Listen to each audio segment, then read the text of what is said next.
Ang isusunod ho nating tanong ay medyo mahaba-habang tanong ito mula kay Michael Linda.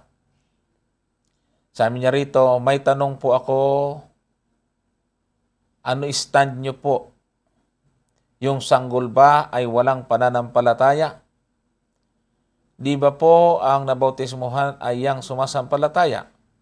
Kaya daw bibinyagan ang mga sanggol dahil sila ay may sala na buhat pa sa tiyan ng ina. Salmo 51:5, awit po yan.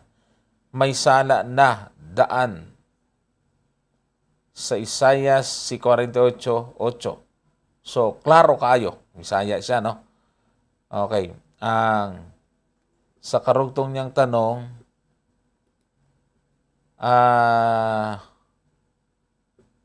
ay sabi niya, ang bata na ay faith na sa Mateo 21:16. Paano makapraise yung sanggol if wala faith, Brad? Di ba? O yun. Tapos, ang isa pang karugtong na tanong, sabi niyan, then isa pa, 2 Timothy 3:15. Si Timothy, mula sa pagkasanggol, alam na ang kasulatan. Kaya Brad, pasok ang batas ni Kristo na ang bautismuhan ay may faith at may sala para mahugasan sila. Remember, ang bata o sanggol ay tao din po. Ibig sabihin, tao. Ang otos, bautismuhan ang tao. Mateo 28:19-20. Pakilinaw, Brad, dahil baka tama nga ang pagbabautismo sa sanggol. May original sin. Sabi niya. Okay, so yan o mga kapatid. Itisihin natin ito. Yung tanong niya, doon muna tayo sa una. Sabi niya, di po ba ang binabautismuhan ay yung sumasampalataya? Kaya daw bibinyagan ang mga sanggol dahil sila ay may sala na buhat pa sa tiyan ng ina. Ayon sa awit 51:5, may sala na. Tapos Isaias 48, talatang 8. Okay. So, tingnan natin ito mga kapatid. Ayan. Tingnan natin yung kanyang mga talata na ginamit. Dahil nga sa itong tinitingnan lang parang basehan, Brother Gomer. Yung pong awit 51, chapter 51, verse 5. Yung bata daw ay may sala na, buhat pa sa tiyan ng ina. Ibig sabihin may kasalanan.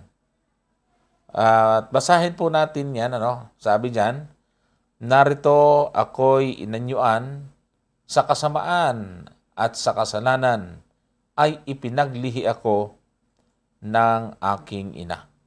Ayun. So, ang pagkaintindi ho nila dyan, mga kapatid, ay merong minana na kasalanan yung bata, mga kapatid. So, hindi po tama na ang bata ay mayroong original sin or tinatawag na minanang kasalanan sa kanyang mga magulang. Ang tama po mga kapatid, ang minana ng bata ay yung nature ng pagiging sinner. Iba po yung sinner sa sinful. No, tayo po ay sinful nature, hindi sinner. Ano po? Ibig sabihin, yung ating tendency to commit sin ang ating pong minana. So, yan po yung tama pong pagkaunawa dyan. Sapagkat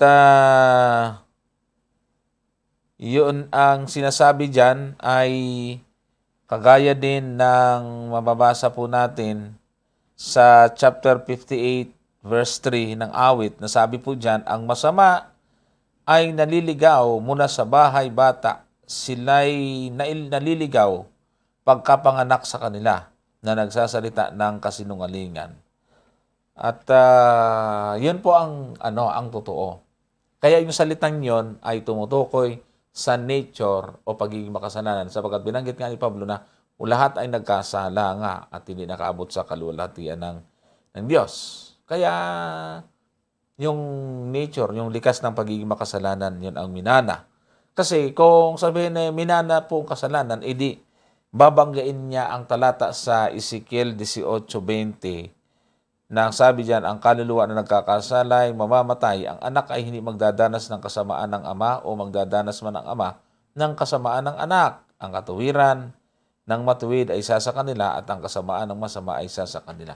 So, mag-ingat to tayo doon sa doktrina o paniniwala na may babanggain na talata o may sasalungating ibang talata sa walang kasulatan. Sige, Brother Gomer, kung meron kang susog dyan, ay bago natin puntahan yung karugtong niyang tanong.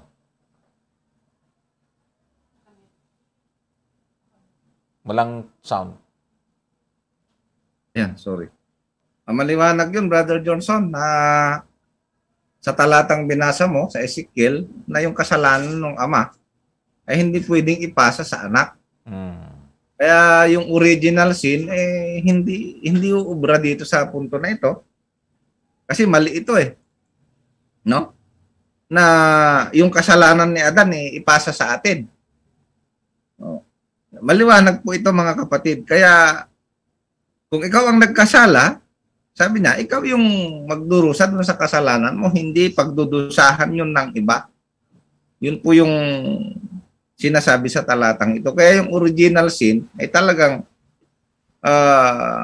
wala pong doktrina ang Biblia, kundi ang namana talaga, Brother Johnson, yung kahinaan, yung tendency, ika nga. Ang actually hindi yung inclination. Yung inclination sa pagkakasala, ang ibig sabihin ang tao, Brother Johnson, mas incline siya dun sa pagkakasala kaysa dun sa pagsunod. Yun yung nature niya. Ang ibig sabihin talagang mas madali siyang bumigay sa tukso kaysa yung siya ay makipaglaban sa tukso. Yun ang talagang namana natin na ipinamana ni Adan. Na mahina tayo. Talagang naging mahina tayo para labanan yung kasalanan, yung tukso. Kaya yung bata, walang malay yung bata Ang sabi doon sa isang talata, Brother Johnson, sa 5:13 ng Hebreo. Hebreo. Ang sabi niya dyan, sapagkat bawat tumatanggap ng gatas ay walang karanasan sa salita ng katwiran, sapagkat siya ay isang sanggol. O yan So talagang walang malay ang sanggol, Brother Johnson. Hindi natin pwedeng atangan yun ng pagkakasala. Alangan namang ang Diyos ay atangan niya ng pagkakasala yung wala naman talagang malay pa. Yun po yung masasabi po natin dyan, Brother Johnson. Yung isang talata niyang ginamit ay yung Isaiah 48, talatang 8. Sabi 48? Oo. Oo, hindi mo narinig. Oo, hindi mo naalaman. Oo, mula ng una ay hindi nabuksan ang iyong pakinig sapagkat talastas ko na ikaw ay gumawa na totoong may kataksilan at tinawag na mananalangsang mula sa bahay bata. Parehas lang itong ibig sabihin yan Oo nga. Pareho lang din doon sa ating explanation doon sa tinatawag sa sa talatang iyon. Awit 51. Ipinaglihi. Pinaglihi tayo sa kasalanan. So, nature po yun, kapatid. Nature. O, hindi natin kasalanan yung kinain ni Adan at ni Eva na bungang kahoy. Malay ba ng sanggol doon? So, wala po tayong kinalaman doon. Ang next question niya ay, ang bata na ay faith sa Mateo. Bisaya po ito, no? Ang bata raw ay merong faith, merong pananampalataya sa Mateo 21:16. Paano makapraise yung sanggol if wala faith, Brad? Di ba? So basahin po natin yung Mateo 21:16. Sabi po dyan, sinabi nila sa kanya, narinig mo baga ang sinasabi ng mga ito, at sinabi sa kanila ni Jesus, oo, kailanman bagay hindi ninyo nabasa mula sa bibig ng mga sanggol at ng mga sumususo ay iyong nilubos ang kapurihan.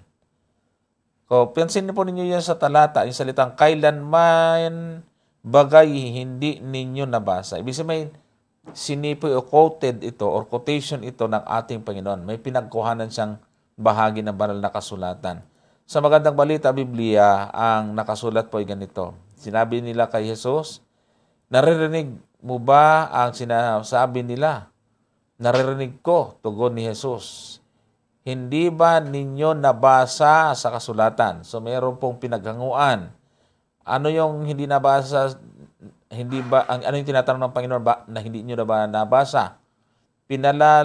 Pinalabas mo sa bibig ng mga sanggol at ng mga pasusuhin ang wagas na papuri. So, kung ito ay merong pinaghanguan, ang tanong ay saan itong talata hinango? Yan ho ay mababasa natin sa Awit, talatang kapitulo 8 at ang talata ay 2. Sabi po dyan, mula sa bibig ng mga sanggol at ng mga sumususo ay iyong itinatag ang kalakasan dahil sa iyong mga kaaway upang iyong patahimikin ang kaaway at ang manghihiganti. So, ang prinsipyo po mga kapatid ng pag-aaral ng Biblia, pagka hindi mo pwedeng iliteral ay hindi talaga po pwede. Dito hindi mo pwedeng iliteral yan sapagkat sinasabi po dyan sa talata na mula sa bibig ng sanggol na sumususo ay andoon ka iyong itinatag ang kalakasan. Anong kalakasan ng sumususong sanggol? Kahina-hina naman yan. Hindi nga makalakad dahil sa iyong mga kaaway upang iyong patahimikin ang kaaway at ang manghihiganti. So wala namang sanggol na patatahimikin ang kaaway at maghihiganti siya sa kaaway. Ang alam ko ay magagalit yung kaaway o kapitbahay pagka maingay ang sanggol, kaiiyak. Yun lang naman yung alam niyang gawin, ang umiyak. So ito po ay figurative, hindi ho siya literal, mga kapatid. Ang sabi nga sa Bible commentary po natin, ang sabi dyan, yung babes dyan or babies dyan sa bata, sanggol, ay mula sa Hebreo na olel, o ibig sabihin ay child, referring here to a boy or child or one like a child. So, yan ang possibility kasi hindi po talaga pwedeng ililiteral yan sa child, sa boy, kaya most likely yan po ay taong malaki na, nakagaya ng sanggol, pero meron na siyang kakayanan, mga kapatid. Alam naman natin na ang kapakumbabaan ay inhalin tulad sa mga sanggol. Kaya sabi ng Panginoon, maliban na hindi kayo maging katulad sa mga batang ito, ay hindi magmaman ng kaharian ng langit. Na yung ibig sabihin po mga kapatid ay kung hindi po sila maging matutong magpakababa katulad ng sanggol. Ano bang meron sa sanggol, di ba? Kahit na nag-aaway yan maya-maya, bati. Wala po silang pride, mga kapatid. Sige, Brother Gomer.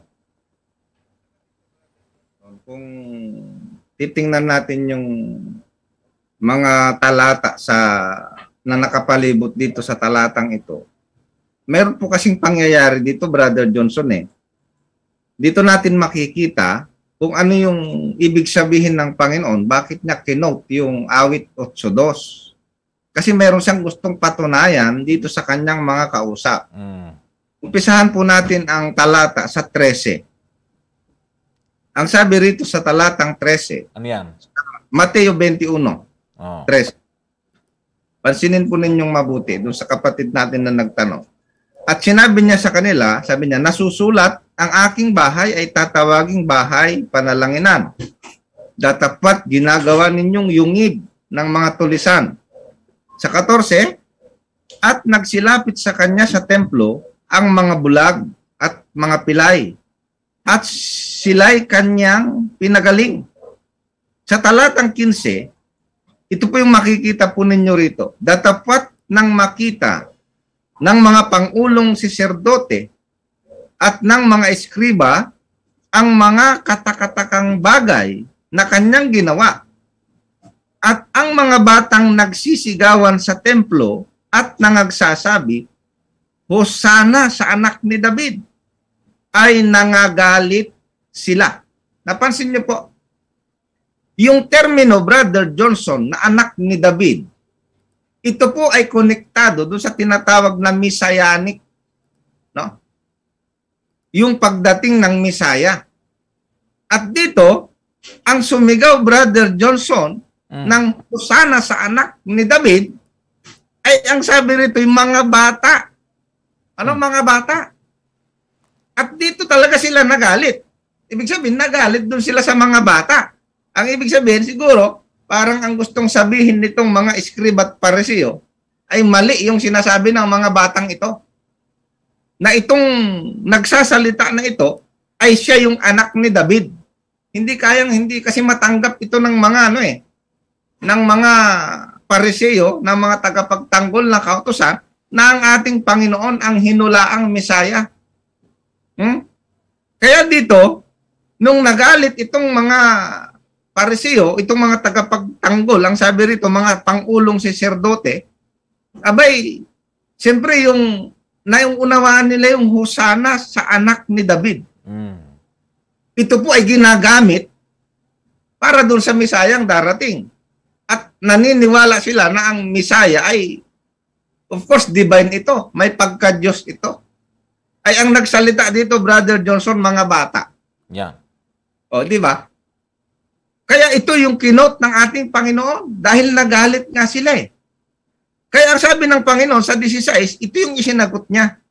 At sinabi nila sa kanya, naririnig mo baga ang sinasabi ng mga ito? O, ang ibig sabihin ng mga tagapagtanggol o mga saserdote, narinig ng ating Panginoon yung sinabi ng mga bata. Hindi ba? Ang sabi ng mga bata, Hosana sa anak ni David. Abay, dapat ang gagawin ni Kristo, Brother Johnson, itatama niya yung mga bata.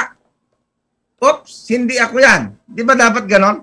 Tama. Hindi niya dapat aangkinin yung pagpupuri na yon na ginawa ng mga bata sa kanya.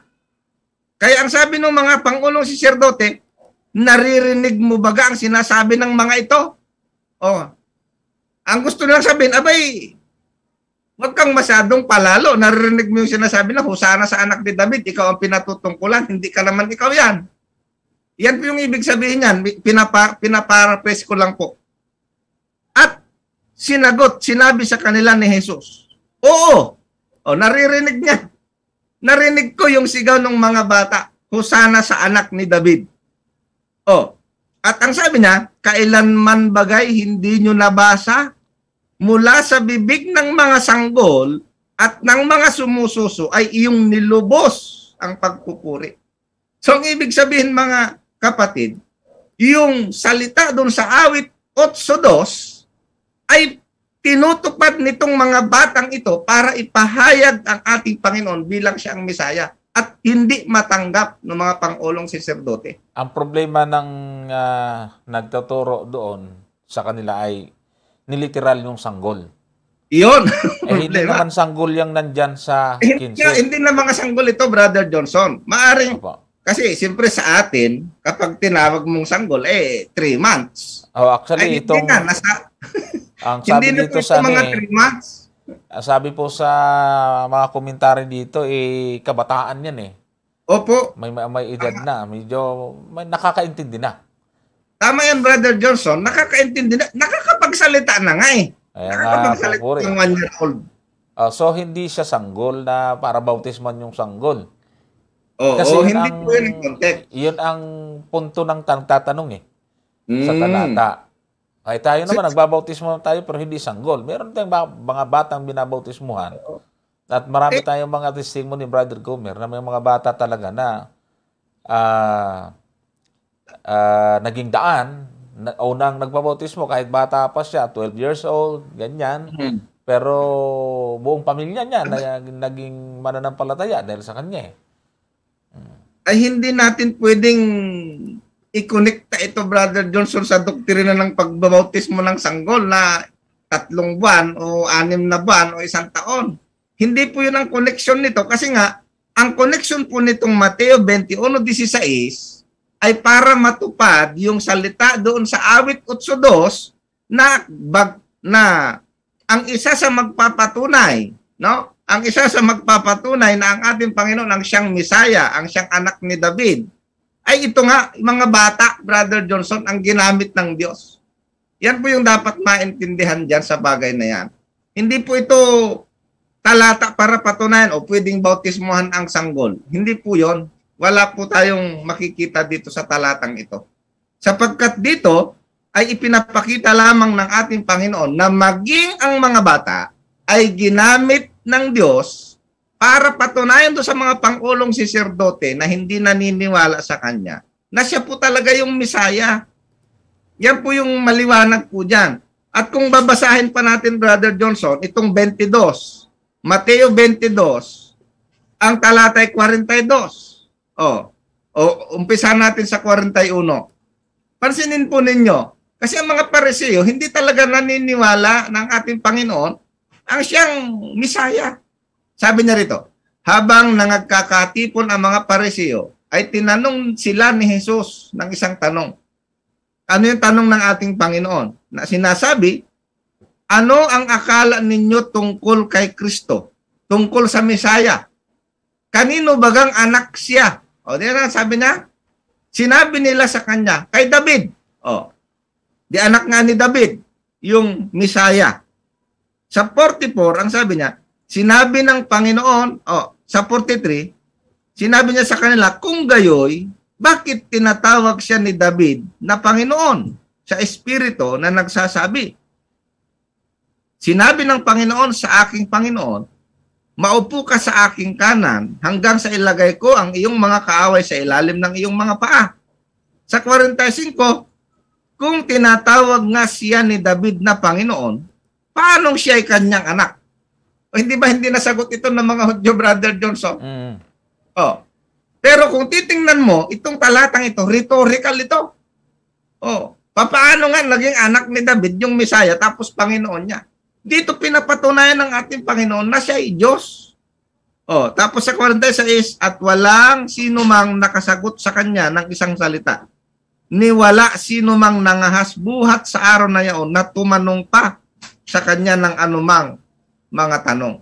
So yan po yung pinapatunayan dyan, Brother Johnson, sa 21:16 ng Mateo na ginamit ng Diyos ang mga bata para patunayan ang pagiging anak ni David ng ating Panginoong Hesukristo.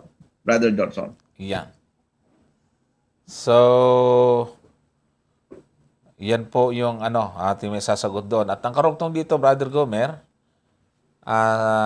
then isa pa, sa 2 Timothy 3:15, si Timothy mula sa pagkasanggol alam niya ang kasulatan. Kaya Brad, pasok ang batas ni Kristo na ang bautismo ay may faith at may sala para mahugasan sila. Remember, ang bata o sanggol ay tao din po. Ang utos bautismon ay tao. Yan.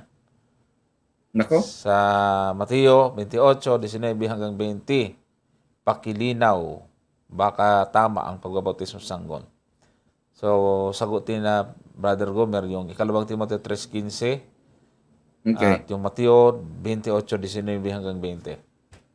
Ayun kasi. Sige.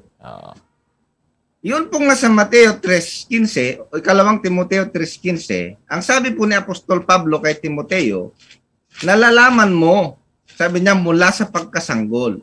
Ngayon, kung iisipin po ninyo rito, na yung pagkasanggol na tinutukoy dito ni Apostol Pablo, Brother Johnson, ay 1 year old or sabihin mo ay ilang buwan ito, 6 months. Walang ganon, Brother Johnson. Mm. Sapagkat, kung babasahin po natin yung tinatawag na culture ng mga Hudyo, ay parang mula 5 taon. Yan. Mula Pataas. 5 taon, sa ating komentary, no, ay tinuturuan na talaga ng mga magulang yung kanilang anak. Natututo na yan ng mga kwento sa Biblia. Yes. Sapagkat yun, Brother Johnson, ay talagang sinabi mismo ni Moises sa mga Israelita. Ito ay sabi niya sa Deuteronomio 6.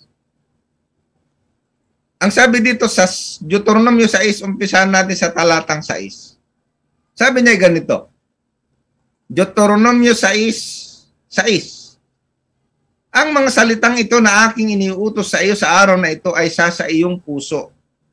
Talatang 7, at iyong ituturo ng buong sikap sa iyong mga anak. O kita mo? Ituturo ng buong sikap sa iyong mga anak. Minsan, Brother Johnson, ito yung masakit minsan sa atin, baga ikaw, wala ka pang anak, ano? Pero may mga anak-anakan ka rin na itinuturing, Brother Johnson. Okay. Ang ibig sabihin, tayo mga magulang, ito yung isa sa pagkukulang natin kung minsan talaga. Hindi natin talaga nagagawa ito. Kaya nga sabi ko nga, dun sa ating mga pamilya, dapat kung ilan yung plato, no? Kung ilan yung membro ng pamilya, di ba, Brother Johnson? 10 ang membro ng pamilya, abay ang plato, 10 din, sobra sa 10, tag-iisa. Kaso lang, ang Biblia ay wala. Oh, nag-iisa lang ang Biblia sa buong pamilya, tapos hindi pa nababasa. O, yan ang nagiging problema. Pero, makikita natin yung magulang ni Timoteo, ay talagang ginawa niya yung kanyang tungkulin bilang magulang kay Timoteo. Na itinuro niya, ang sabi dito, at iyong ituturo ng buong sikap sa iyong mga anak.